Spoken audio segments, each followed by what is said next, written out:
Chapter 824, Nightmare Changes. Julie watched her reflection in the mirror gradually become bloodstained, her expression turning cold and her eyes filling with malice. She wasn't surprised. Instead, she smirked with a hint of sarcasm. The reflection became agitated, clawing at the glass as if trying to scratch out an escape. Her face twisted quickly, and the malice in her eyes seemed almost tangible. Before long, another figure appeared behind her. A man with short brown hair, bearing a strong resemblance to Julie, also covered in blood and exuding a sinister aura. Julie rubbed the blue gem-encrusted gold ring on her thumb, watching as the female and male versions of herself shrank and faded, revealing their current surroundings. It was a dark, almost lightless world. Beyond this world, countless points of light representing different mirrors dotted the surroundings. Most were affected by Moira's seal, appearing hazy and unreachable. Julie's gaze swept across the few clearer points of light, her intuition as a demoness guiding her to one particular mirror. Inside that mirror, a shadowy figure appeared. Sensing Julie's gaze, the figure recoiled and left the mirror. Julie immediately reached into the mirror, pulling herself through it. Ignoring the curses and anger from her two reflections, she directly transported to the mirror that had shown the shadow.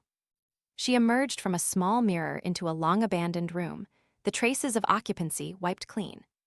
Julie turned to the window beside the mirror, observing the outside environment.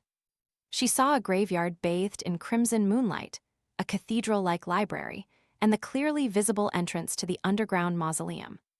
After a brief silence, Julie muttered to herself, "The mirror people have indeed infiltrated."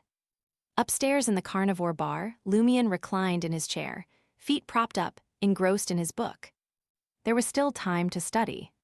He had told Julie about the mirror people to leverage the demoness sex power to confirm and search for them. As a hunter, he couldn't utilize the mirror world on his own, and the mirror cufflink could only be used twice more.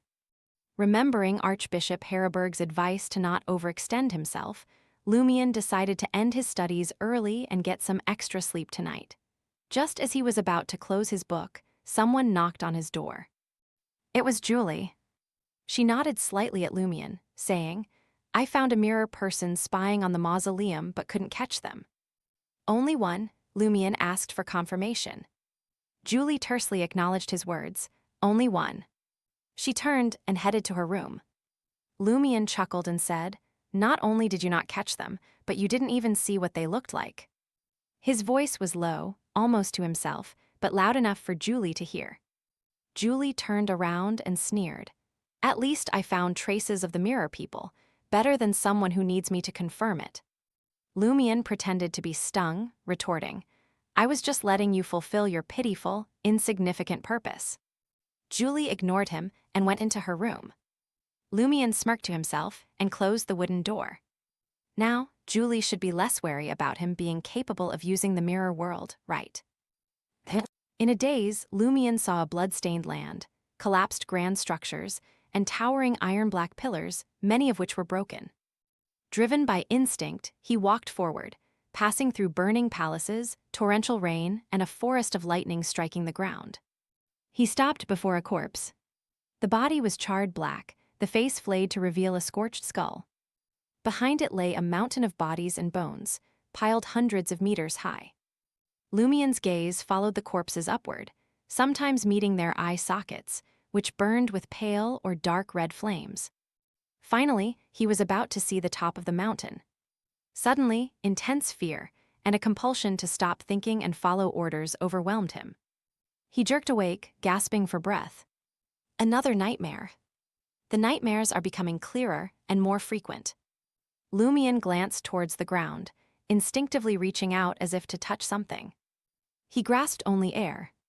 Quickly calming himself, he murmured, "At this rate, when I finish reading the remaining books, these nightmares caused by the corruption might transform drastically. What will that bring? If the nightmares get clearer and the feeling stronger, I might lose control in my sleep. Then Albus, Julie, and Wanak would have the chance to challenge an angel. No, the Church of Knowledge would eliminate the problem first. Having sealed Ludwig, they wouldn't hesitate to seal another." Lumion rubbed his temples, agreeing more with Archbishop Harroburg's advice. Don't rush, maintain physical health and mental clarity. Even if corrupted, proceed gradually. Sighing, Lumion believed that in 5 or 6 days, when he finished the borrowed books, the situation would change significantly in his favor. But can the situation remain stable until I finish studying? Since the last injury, Albus hasn't appeared for days, secretly plotting. Wanak regained control of Dad's agricultural company, but no longer has fixed offices or residences. Celeste's duty in the mausoleum is both a risk and an opportunity.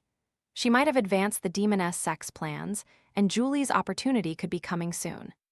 Will they let me study until I finish the books? Probably not. Lumion mused that Albus, Wanak, or the demoness sect would likely make a big move involving the mausoleum soon. They might not know the importance of studying, or that Lumion was diligently studying, but they must sense that delaying further would worsen their situation. Never underestimate the intuition of demonesses or the instincts of those backing Albus and Wanak. Trier, Quartier de la Cathédrale commémorative, apartment 702, 9 Rue Orsay. Franca was smug about successfully planning and executing an ambush on a powerful mirror person. This felt more rewarding than leading a team raid in her pre-transmigration games. She pointed to the cash and scrolls on the coffee table, saying, "Let's split the spoils. You two go first." Using magic mirror divination, the two demonesses had identified the effects and incantations for the scrolls. There was a sun scroll, a healing scroll, and one each of lightning, burning, flash, wind, freezing, paralysis, and secret voice.